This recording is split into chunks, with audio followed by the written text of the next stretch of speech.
গাভীর ডেলিভারি এত কঠিন হতে পারে এটা আমরা কোনোদিনও কল্পনা করিনি। আজকের এই ভিডিওতে দেখবেন কিভাবে আমাদের গাভীর প্রথম বাচ্চা দিতে গিয়ে আমরা পড়েছিলাম এক ভয়ঙ্কর পরিস্থিতিতে। সবাইকে নমস্কার। আজকের ভিডিওটা আমাদের জীবনের খুব গুরুত্বপূর্ণ অভিজ্ঞতা নিয়ে।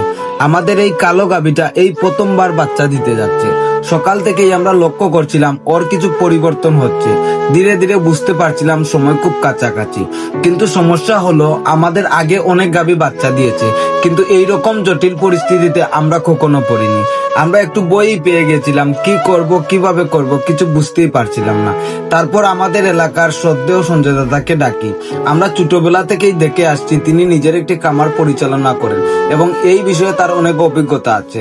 সত্যি বলতে এ ধরনের ডেলিভারি এর আগে আমরা কখনো ফেস করিনি, তাই সবকিছু বুঝতে আমাদের অনেক কষ্ট হচ্ছিল। যাই হোক, যখন বাচ্চাটা বের হওয়ার সময় হলো তখন দাদা আর আমরা 4 ভাই মিলে অনেক কষ্ট করে অবশেষে ডেলিভারি সম্পন্ন করি। সেই মুহূর্তটা সত্যি অনেক টেনশনের ছিল, কিন্তু যখন বাচ্চাটা বের হলো আমরা সবাই একটু স্বস্তি পেলাম। তবে একটা কথা বলতেই হবে, এই অভিজ্ঞতা আমাদের অনেক কিছু শিখিয়েছে আর আমাদের দাদার প্রতি আমরা সত্যি অনেক কৃতজ্ঞ। তিনি না থাকলে হয়তো আমরা এই ডেলিভারি ঠিকমতো করাতে পারতাম না। যাই হোক, ডেলিভারির পর প্রথম কাজ হলো বাচ্চাকে ভালোভাবে পরিষ্কার করা। আমরা কিছুটা পরিষ্কার করে বাচ্চাকে মায়ের কাছে দিয়ে দিই আর মা নিজেই বাচ্চাকে ছেটে পরিষ্কার করে নেয়। এরপর খুব গুরুত্বপূর্ণ একটা বিষয়, 30 মিনিটের মধ্যে বাচ্চাকে শাল দুধ খাওয়ানো, কারণ এই দুধটাই বাচ্চার শরীরে শক্তি দেয় এবং রোগ প্রতিরোধ ক্ষমতা বাড়ায়। এরপর আমরা 1 কেজি চিটাগুড় কুসুম গরম পানিতে গুলে গাভীটাকে খাওয়াই, যাতে গাভীটা দ্রুত গর্ভফুল ফেলে দিতে পারে এবং দ্রুত সুস্থ হয়ে ওঠে।